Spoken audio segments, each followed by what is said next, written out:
Shadab Law Classes in association with Dynamic Augments. Hello everyone, आज मैं आप लोगों के साथ जो डिस्कस करने आया हूं वो है भारतीय साक्ष्य अधिनियम का एक मॉक पेपर। अब हम मॉक पेपर की एक सीरीज चलाएंगे जिसके अंदर मैं आपको वेरियस सब्जेक्ट्स के मॉक पेपर्स कराऊंगा। तो हमारा पहला सब्जेक्ट रहेगा भारतीय साक्ष्य अधिनियम और ये इवन सेमेस्टर का पेपर होगा। ठीक है, तो मैंने इसे जो क्लासिफाई किया है वो मैक्सिमम मार्क 75 और ये हमारा पेपर होगा ऑलमोस्ट 3 आवर्स का। ठीक है, तो आइए इसके अंदर हम 5 शॉर्ट क्वेश्चंस करेंगे, जो कि शॉर्ट क्वेश्चंस हमारे जो कि सारे के सारे 5 शॉर्ट क्वेश्चंस हमारे अटेम्प्ट करने मैंडेटरी रहेंगे और वो 25 मार्क्स कैरी करेंगे। 5 क्वेश्चन 5 मार्क्स का ईच, तो 5 5 25। ठीक है, इसके अलावा जो हमारे लॉन्ग क्वेश्चंस रहेंगे वो हमारे रहेंगे यूनिट वाइज। कैसे? यूनिट 1 से 2, यूनिट 2 से 2, उसमें से एक अटेम्प्ट करना है, ऐसे यूनिट 3 में से 2, यूनिट 4 में से, तो उसमें से सब में सारी यूनिट में से एक एक अटेम्प्ट करना है आपने। ठीक है, वो हमारा 1 मार्क्स कैरी करेगा 12.5। तो ऑलमोस्ट 54 क्वेश्चंस हो गए 12 एंड हाफ के, तो ये हमारा कितना 50 मार्क्स ये और 25 ये। ठीक है, तो हम ये एक एक करके मैं आप लोगों को, सबसे पहले तो ये हमारा रहेगा। ठीक है, हमारा ये मॉक पेपर रहेगा, ये आपको डिस्क्रिप्शन में भी मिल जाएगा, आप डिस्क्रिप्शन से इसे डाउनलोड कर लें। बाकी स्क्रीन पे भी आएगा और जो भी मैं क्वेश्चन को बोलूंगा वो आपकी स्क्रीन पे आता रहेगा, आप उसे भी देखते रहिए। बल्कि मैं तो ये कहूंगा डिस्क्रिप्शन से पीडीएफ डाउनलोड कीजिए और मेरे साथ एक एक करके पढ़ना शुरू करिए। ठीक है, आइए शुरू करते हैं। तो सबसे पहला हमारा जो क्वेश्चन रहेगा वो 1A क्या कहता है? What is the relationship between substantive law procedural law, explain with reference to Bharatiya Sakshya Adhiniyam 2023। देखिए, प्रोसीजरल लॉ और सब्सटेंटिव लॉ का ये आपसे एक रिलेशनशिप पूछ रहे हैं। बच्चे यहां पे क्या गलती करते हैं कि जब हम ये शॉर्ट अटेम्प्ट कर रहे हैं तो आप फौरन से पहले डिफरेंस बनाने लगते हैं एक लाइन खींच के, या आपका स्टेट ऑफ माइंड उस तरीके से जाता है कि डिफरेंस पूछ रहे हैं। नहीं, या आपसे ये चीज पूछ रहे हैं कि भारतीय साक्ष्य अधिनियम के रेफरेंस में आप हमें ये बताइए कि जो भारतीय साक्ष्य अधिनियम है उसमें सब्सटेंटिव पार्ट या प्रोसीजरल पार्ट कौन सा है, या फिर भारतीय साक्ष्य अधिनियम ज्यादा प्रोसीजरल है या ज्यादा सब्सटेंटिव है। ये उससे आपको एक रिलेशनशिप कह रहे हैं कि कैसे हमारा इस्तेमाल होता है। तो आप ये बात लिखेंगे इसके अंदर, ना कि ये लाइन खींच के आप उसका डिफरेंस बताने लगेंगे, जो बल्कि हम ये कहेंगे कि भारतीय साक्ष्य अधिनियम के अंदर सब्सटेंटिव पार्ट भी है। ठीक है, वो दोनों है, प्रोसीजरल भी है, सब्सटेंटिव है, मोर ऑफ अ प्रोसीजरल है। कैसे? सब्सटेंटिव पार्ट कौन सा है? स्टॉपेल वाला पार्ट जो है हमारा वो सब्सटेंटिव पार्ट है इसका। ठीक है, वैसे आप कहेंगे ये प्रोसीजरल ज्यादा है। अब आप इस चीज को एक्सप्लेन करिए कि प्रोसीजरल होता क्या है। प्रोसीजरल वो होता है जहां पे कोर्ट का प्रोसीजर डिफाइन होता है। अब जैसे ट्रायल के अंदर हमें साक्ष्य की, एविडेंसेस की जरूरत पड़ती है, तो इसीलिए हमारे प्रोसीजर में काम आता है ये। मगर इसका स्टॉपेल वाला पार्ट जो है वो थोड़ा किसका है? सब्सटेंटिव पार्ट है। ठीक है, आप ये भी बताइए कि ये प्रोसीजरल पार्ट जो है हमारा, ये भारतीय साक्ष्य अधिनियम, चाहे ये सब्सटेंटिव है चाहे ये प्रोसीजरल है, सिविल क्रिमिनल दोनों पे अप्लाई होता है। तो इस तरीके से अगर आप एक अच्छा सा आंसर फ्रेम करेंगे तो ज्यादा बेहतर रहेगा, ना कि आप ये करने लगे कि उसमें डिफरेंस बताने लगे कि सब्सटेंटिव ये होता है या प्रोसीजर। आप ये बताइए कि बेसिकली भारतीय साक्ष्य अधिनियम से कैसे रिलेट करता है। ठीक है, शॉर्ट में बताइए। उसके बाद आता है हमारा 1B। क्वेश्चन क्या है 1B? Who is considered a hostile witness under भारतीय साक्ष्य अधिनियम? Explain the procedure and significance of declaring a hostile witness। ये हमारा सेक्शन नंबर 157 ऑफ भारतीय साक्ष्य अधिनियम में हॉस्टाइल विटनेस है। ये आपसे सबसे पहले ये पूछ रहे हैं कि आप सबसे पहले उन्हें सेक्शन नंबर बताइए कि भाई हॉस्टाइल विटनेस कौन से सेक्शन में डिफाइन है। उसके बाद सिंपली ये बताइए, जो विटनेस, जिसका विटनेस होता है, जब वो कोर्ट, मान के चलिए प्रोसिक्यूशन साइड अपना एक विटनेस लेके आई, जब वो उसी के अगेंस्ट बोलने लगता है तो उसे क्या कहा जाता है? वो कैसे होता है? हॉस्टाइल मान लिया जाता है उसे। ठीक है, हॉस्टाइल विटनेस मान लिया जाता है उसे। इसके अंदर आप एक चीज और लिखेंगे कि इंडियन लॉ में जो हॉस्टाइल विटनेस होता है, मान के चलिए उसने एक पॉइंट बना के आइएगा, चाहिए डायग्रामेटिकली बनाइए कि ये उसका पूरा का पूरा स्टेटमेंट है, उसमें से इतना पार्ट तो उसका हॉस्टाइल है जो उसने अपने ही, भाई जो लेके आया उसे पेश कर रहा है एज अ विटनेस, उसी के अगेंस्ट बोल दिया, मगर ये पार्ट उसके फेवर में बोल दिया उसने। तो जो फेवर वाला पार्ट है जो वो इस्तेमाल कर सकता है, जो उसका विटनेस था वो इस्तेमाल कर सकता है, और जो लेके आया था वो उसे क्रॉस एग्जामिनेशन के सवाल करता। ठीक है, वो एग्जामिनेशन इन चीफ के सवाल करता, तो अब वो उससे क्रॉस के भी सवाल कर सकता है। तो सेक्शन नंबर 157 हमारे लिए यहां बहुत रेलेवेंट हो जाता है। ठीक है, आइए अब नेक्स्ट देखते हैं, difference between factum probandum and factum probans, how they are relevant in theory of relevancy. देखिए फैक्टम प्रोबेंडम, अब यहां पे इन्होंने डिफरेंस पूछ लिया आपसे डायरेक्टली, क्या पूछ रहे हैं यहां पे, डिफरेंस पूछ रहे हैं। तो फैक्ट इन इश्यू और relevant fact, factum probandum fact in issue और रेलेवेंट फैक्ट के बीच में डिफरेंस पूछ रहे हैं आपसे। तो आप सिंपली एक एग्जाम्पल बनाइए यहां पे, पहले तो मतलब समझा दीजिए इन दोनों चीजों का कि भाई क्या मतलब होता है रेलेवेंट फैक्ट, और भाई फैक्ट इन इश्यू क्या होता है, आप ये बताइए। हमारा मेन फैक्ट होता है और इसके जो सराउंडिंग फैक्ट्स होते हैं वो हमारे रेलेवेंट फैक्ट होते हैं। और लीगल रेलेवेंसी कहां से कहां तक दे रखी है ये भी बताइए आप उन्हें, के सेक्शन नंबर 3 से 4 से 5 6 रेस जस्ट ये जितने भी एग्जांपल्स दे दीजिए इसके अंदर, प्ली ऑफ एलिबाई या कैरेक्टर एविडेंस है, एडमिशन है, कन्फेशन है, ये सारे के सारे रेलेवेंट फैक्ट्स होते हैं हमारे। ठीक है, ये आपने बता दिया। अब इसे एक एग्जाम्पल बना लीजिए, छोटा सा एक एग्जाम्पल बना लीजिए, मोर देन इनफ है शॉर्ट के लिए।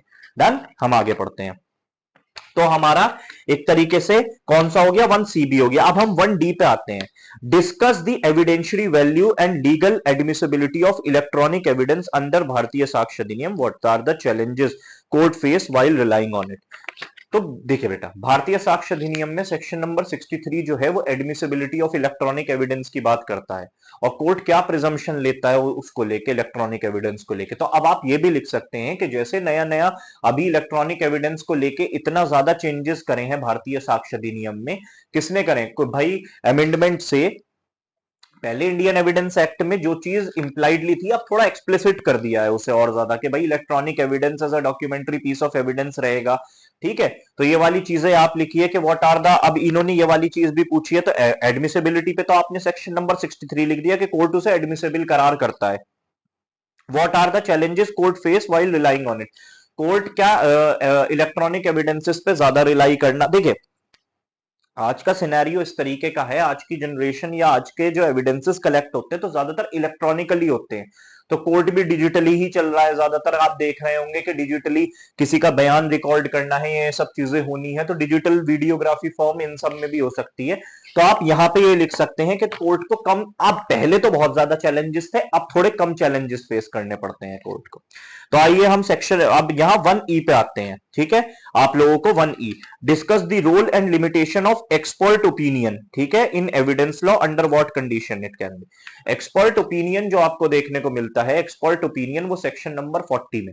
ठीक है, अब आप ये सबसे पहले लिखिए कि एक्सपर्ट कौन होता है, उसे हम पेरिटस कहते हैं। उसका एक्सपर्ट का काम क्या होता है, क्या उसे प्रोफेशनल होना जरूरी है, क्या उसके पास डिग्री होनी जरूरी है। तो ये भी लिखिए कि कोई डिग्री विग्री की जरूरत नहीं है, उसका वर्क एक्सपीरियंस से अगर वो प्रोफेशनल है तो हम उसे एक्सपर्ट मानते हैं। ठीक है, किस चीज का एक्सपर्ट, अब कोर्ट है, कोर्ट तो लीगली एक्सपर्ट होगा ना, उसमें भी उसे जरूरत पड़ जाती है किसी ना किसी की, जैसे फॉरेंसिक है। ठीक है, अब आर्ट है या किसी भी तरीके की कोई भी ऐसी चीज है, हैंड राइटिंग है, अगर उसे एक्सपर्ट की जरूरत है कोर्ट को, तो कोर्ट उस चीज पे रिलाई करेगा और एक्सपर्ट ओपिनियन लेगा। तो इसमें आप ये बना के अच्छे से आंसर को फ्रेम कर सकते हैं। ठीक है, अब आता है हमारे लॉन्ग क्वेश्चंस। देखिए शॉर्ट क्वेश्चंस तो ऑलमोस्ट हमारे कंप्लीट हो गए। ठीक है, वो भी मैंने आपको बता दिया कि आपको मेजरली आप याद रखिएगा शॉर्ट क्वेश्चन में जब भी आप कोई भी सेक्शन लिखें तो सेक्शन नंबर को देखिए, एक तो पेन बदल बदल के लिखना, ये मुझे थोड़ा सा, मुझे खुद ये लगता है कि ये थोड़ा इरिटेटिंग हो जाता है कि बार बार आप पेन बदल रहे हैं कि जी ब्लैक से। इससे बेहतर ये है कि आप उसे अंडरलाइन कर दें, थोड़ा हाईलाइट कर दें उस चीज को, कि सेक्शन नंबर अगर आप लिख रहे हैं तो थोड़ा हाईलाइट कर दिया आपने सेक्शन को। ठीक है, तो वो करने से बेहतर है, पेन स्विच करने से बेहतर है कि थोड़ा आपने अंडरलाइन कर दिया आपने जब सेक्शन नंबर लिखा। ठीक है, और मैं आपको एक चीज और बताता हूं, इवन जुडिशरी एस्पिरेंट्स के लिए भी ये चीज बहुत जरूरी होती है। जब आपने लिखा अंडर भारतीय साक्ष्य अधिनियम, आपने मतलब पूरा लिखा ये भारतीय साक्ष्य अधिनियम, तो आप अब बार बार आप बड़ा बड़ा लिखेंगे भारतीय साक्ष्य अधिनियम, इससे बेहतर है हेयर इन आफ्टर, आप ऐसे लिखें ब्रैकेट में हेयर इन आफ्टर बीएस से 2023। आपने अगर ये बात लिख दी ना कि हेयर इन आफ्टर बीएस से, ठीक है, आप पहले पूरा लिख दीजिए भारतीय साक्ष्य अधिनियम 2020, इसके बाद लिख दीजिए हेयर इन आफ्टर बीएस से। तो अब आप अपने आंसर में पूरे में बीएस से लिखेंगे तो आपको कोई दिक्कत नहीं होगी। पहली एक बार आंसर में लिख दीजिए, फिर लिख दीजिए हेयर इन आफ्टर, ठीक है, ब्रैकेट में करके बीएस से। तो आप नीचे जब लिखेंगे बीएस से तो कोई दिक्कत नहीं होगी। ठीक है, आइए आप यूनिट 1 पे आते हैं और हमारा सेकंड क्वेश्चन पे जरा ध्यान से आप लोग समझें और पढ़ें।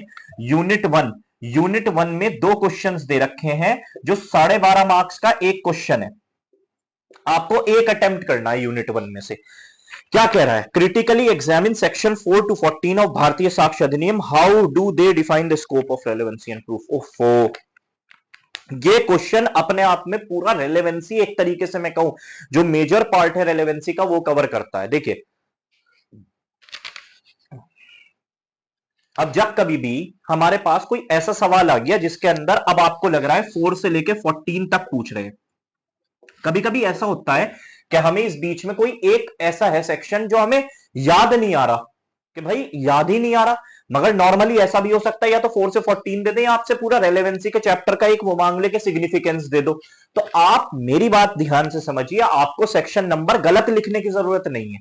नहीं आता कोई बात नहीं, मगर गलत मत लिखिए उस चीज को। अगर आपने वो गलत लिख दिया तो मार्क्स कटने के ज्यादा चांसेस है। अगर आपको 1-2 सेक्शन, 3 सेक्शन या 4 सेक्शन नहीं भी पता तो इतने मार्क्स नहीं कटेंगे जितना गलत लिखने पे कट जाएंगे। तो आप ध्यान से गलत मत लिखो बिल्कुल भी।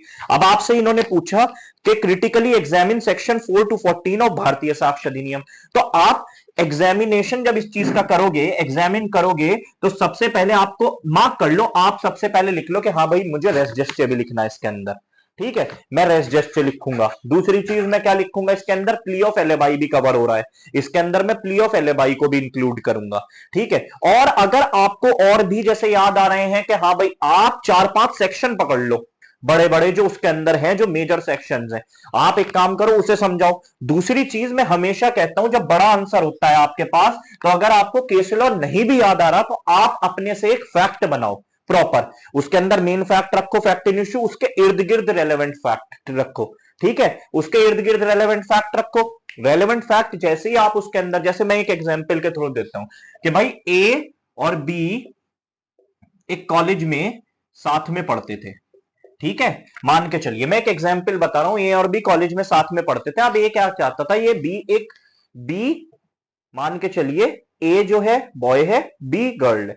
अब बी से ए क्या करना चाहता था, फ्रेंडशिप करना चाहता था। वो बार बार मना करती थी, ये सब थी, उसने कंप्लेन भी कर दी उसको लेके। तो आप ये फैक्ट बना रहे हैं। ठीक है, फैक्ट बनाइए पूरा का पूरा कि उसने कंप्लेन कर दी, उससे उसका मोटिव निकला कि अब मैं इसे नहीं छोड़ूंगा। फिर ऑन अ गिवन डे उसने उसके घर पे जाके उसे अटैक किया, उसे देखा कि वो अकेली है। ठीक है, उसके बाद जब उसका मेडिकल, आप कहिए कि पुलिस वाले आए इन्वेस्टिगेशन पे, उसके कुछ सुराख मिले, कुछ फिंगरप्रिंट मिले या इस सब चीजों, देखिए इन सब तरीके से एक आप पूरा का पूरा फैक्ट बनाइए, उससे रेलेवेंट फैक्ट को समझाइए कि ये सारे के सारे रेलेवेंट फैक्ट हैं। कि भाई वो डिनाई कर रहा था कि उस टाइम तो मैं मौजूद नहीं था, तो आपको प्ली ऑफ एलिबाई भी मिल गया यहां पे कि एक्यूज्ड हमेशा रेज करता है इस चीज की, प्ली एलिबाई की, कि भाई मैं तो वहां था ही नहीं। तो फैक्ट बिल्कुल या तो इनकंसिस्टेंट होगा, इम्प्रॉबेबल होगा। तो इस तरीके से जब आप इस चीज को फ्रेम करेंगे, अगर आपको बाई चांस केस लॉ भी नहीं पता, और 4 से 14 का मतलब ये नहीं है कि इकट्ठे, कभी कभी ये भी होता है कि 4 से 14 का अगर वो आपसे रेलेवेंस पूछ रहे हैं तो पूरा का पूरा मेंशन करने के लिए 4 से 14 लिख दिया पूरा का पूरा, बस उस पर कुछ भी नहीं मिला। आपसे रेलेवेंसी पूछ रहे हैं तो आप मेजर सेक्शंस लिखिए और उन्हें एक इलिस्ट्रेशन के थ्रू समझा दीजिए। 3 पेज का, 3 पेज का बहुत अच्छा आंसर लिख दोगे आप। डन, आगे बढ़ते हैं। Discuss the type of evidence and distinction between, discuss the type of evidence and distinction between admissibility, relevancy and reliability.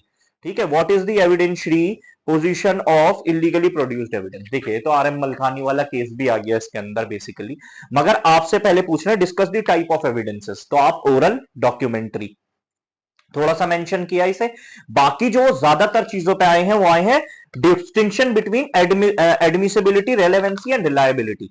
Admissibility आप लिखिए टेबल बना के प्रॉपर सा, कि एडमिसिबिलिटी 2 तरीके की रहती है, एडमिसिबिलिटी ऑफ एविडेंस और एडमिसिबिलिटी ऑफ फैक्ट। ठीक है, अच्छा जी, आगे पूछ रहे हैं वो आपसे रेलेवेंसी।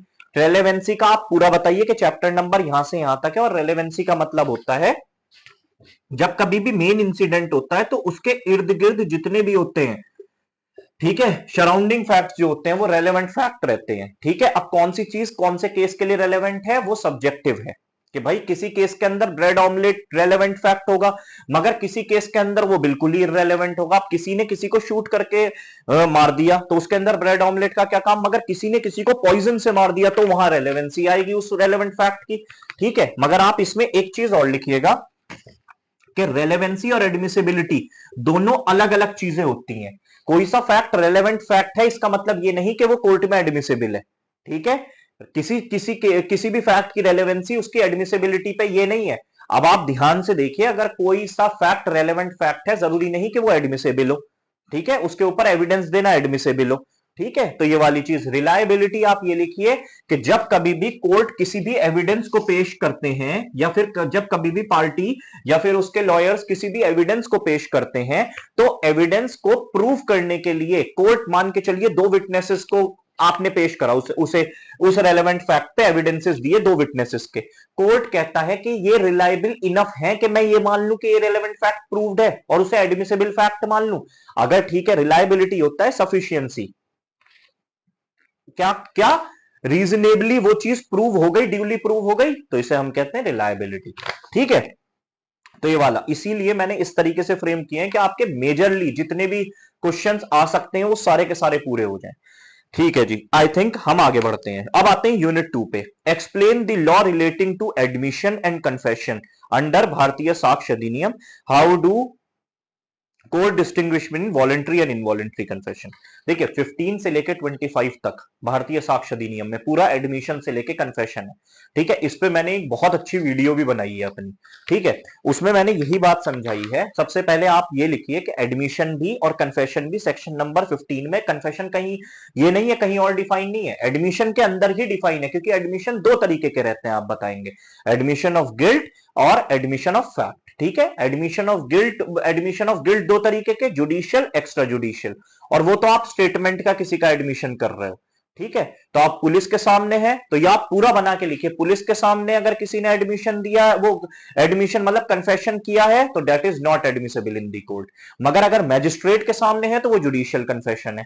अगर पुलिस के सामने किसी ने पुलिस के सामने किसी ने कन्फेशन किया है मगर उसके साथ डिस्कवरी स्टेटमेंट है, तो पूरा एक अच्छा सा कंप्लीट आंसर बनाइए इसके अंदर, ठीक है। ये वाली चीज के एडमिशन का मैंने जो पार्ट्स में बनाया है, पार्ट 1 पार्ट 2, इस पे भी फोकस करिएगा आप। वहां पे जो मैंने वीडियो बनाई है उसमें जाके देखिएगा, मैंने बहुत अच्छे से समझाया कि भाई एडमिशन किस किस का रेलेवेंट होता है कोर्ट के अंदर, वो चीज आप जाके देखेंगे, बहुत ही अच्छा आंसर लिखेंगे आप लोग, ठीक है। आगे बढ़ते हैं, ठीक है।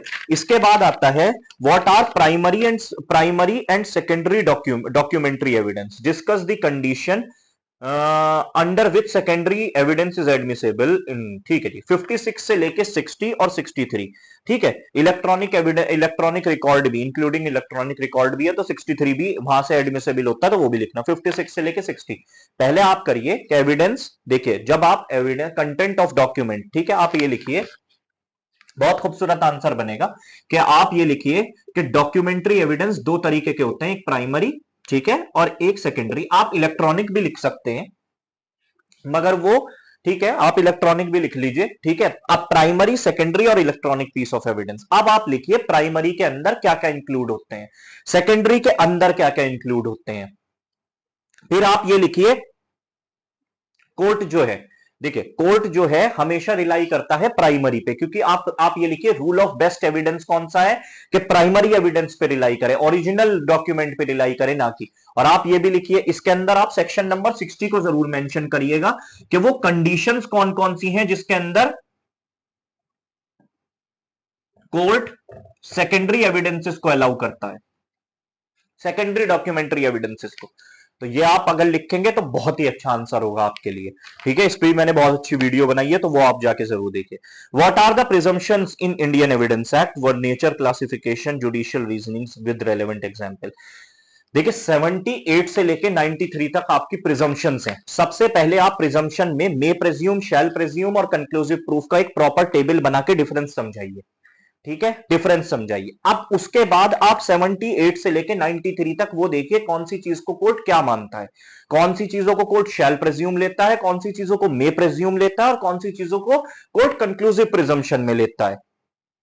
तो ये सारी चीजें आप लोग देखिए कि कौन सी चीजों को कंक्लूसिव प्रूफ मानता है कोर्ट, ठीक है। जैसे 116 है, ठीक है, तो आप कुछ निकाल लीजिए कि 116 में कोर्ट क्या करता है कि अगर नो एक्सेस प्रूव हो गया, ये सारी चीजें 116 को जब आपके a child born during marriage वाली चीज है कि वो डिक्लेयर कराता है कि हाँ भाई इज माय फादर, या फिर जो भी कि नो एक्सेस प्रूव कर दें, तो वो सारी चीजें हैं, तो उसे कंक्लूसिव प्रिजम्पशन में लिया जाता है। तो आप यहां पे लिख सकते हैं, मगर याद रखिएगा मे प्रेज्यूम, शैल प्रेज्यूम और कंक्लूसिव प्रूफ, इसका एक बहुत अच्छा डायग्राम बना के इसे एक्सप्लेन करिए, ठीक है।